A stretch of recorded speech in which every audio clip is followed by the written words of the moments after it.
Everybody, Dr. Dan here, and this is Zoom number 3. So this is the third and final video in this How to Use Zoom series. And most of you have done a lot of conferencing over the past 3 or 4 months, so you kind of know the drill on all of this. But I just thought I'd kind of go through it with you.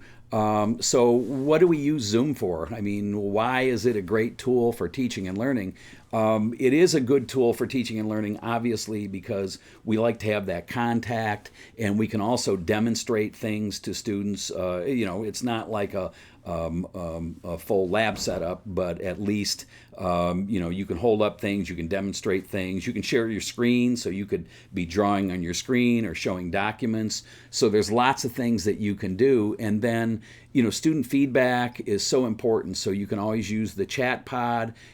So students can type any questions they have. Now, there's been a couple of studies done, and people that are shy in class, people that don't want to raise their hand, it's the same in synchronous communication. They're often a little frightened of showing themselves or having their mic on. So I always leave that optional for the students, but the chat levels the playing field a little bit. So if a person wants to be a slight bit more anonymous, they can be. So I highly recommend the chat. And then as far as students keeping videos on or videos off, or audio on, audio off, you want to make sure for sure all the audio is muted. And I like to make sure the videos are off in most cases for 2 reasons. For bandwidth, because video takes a lot of bandwidth. So if a student's way out in the country, or maybe you're in the middle of the city and their internet isn't so good, turning that video off will save bandwidth. And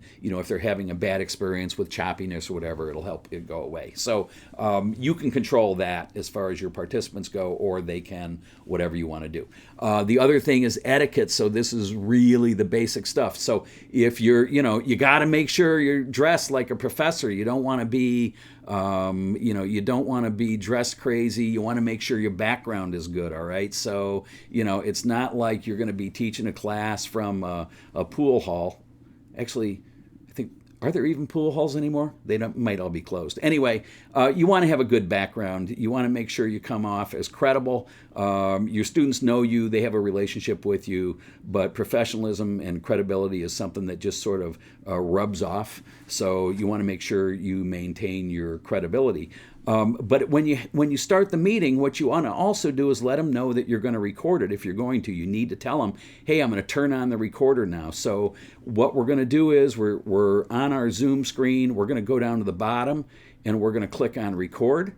And it's warning me right now that I'm muted. And I'm muted on Zoom, but I'm not muted on my screen capture software. So I'm going to turn this on and see what kind of catastrophe happens.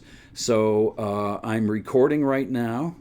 So I can stop recording. I can pause if I want to, but I am recording. So that was our thing. And if you look in the upper left-hand corner of the screen, you see the little recording icon going here. So you can stop it at any time. But again, it's really important that you let the students know that you are recording the meeting. In case there's some sort of issue with that, then they can leave the meeting. So again, that's the recording part. It's really easy. So the next thing we want to do is we definitely want to end this meeting, but pay attention to your backdrop, the way you dress. Make sure you don't have the dog behind you or the kids running around, all the chaos that happens in a home. Make sure your lighting's decent, and you'll be good to go. And try to give students time to chat and try to acknowledge them as quickly as possible. And I know, if you have 15 or 20 students or more in a Zoom meeting, it's pretty difficult to manage that. If you have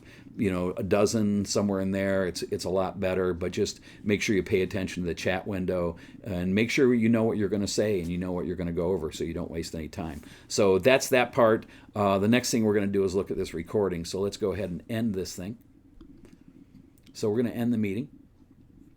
And now it's putting this recording on my computer. So when we selected that we wanted to be allowed to record on the bsmh.zoom.us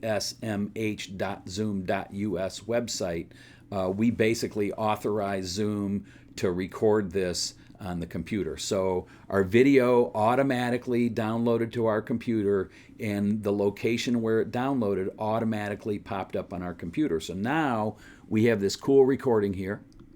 Let's see if it plays. All right, so we have our recording of our meeting. And so now we can do a number of different things with this recording. Now that we have it on our computer, if we want to upload it to TechSmith Relay, we can do that really easily. So I think you guys all know how to upload to TechSmith Relay. I'm not going to do it right now, but if you do know how to do it, you just go to mercycollege.techsmithrelay.com, go into your account, and then there's a spot where you just kind of drag this video into TechSmith, and then it would be accessible through TechSmith through Canvas. If you don't want to do that, you just want to publish it on YouTube and then put a YouTube link in your Canvas course, you can do that too if you have a YouTube account. So it's an MP4 video. It's totally versatile. You can do whatever you want with it. So that's how you set up a Zoom meeting, how you conduct a Zoom meeting, how you record a Zoom meeting, and then what you can do with the recording afterwards is up to you, whether you want to use YouTube or TechSmith or some other new tools, and you'll be good to go. So hope you got something out of this. I hope you enjoyed it. If you have any questions at all, please let us know. We're here to help. Have a great day. Bye.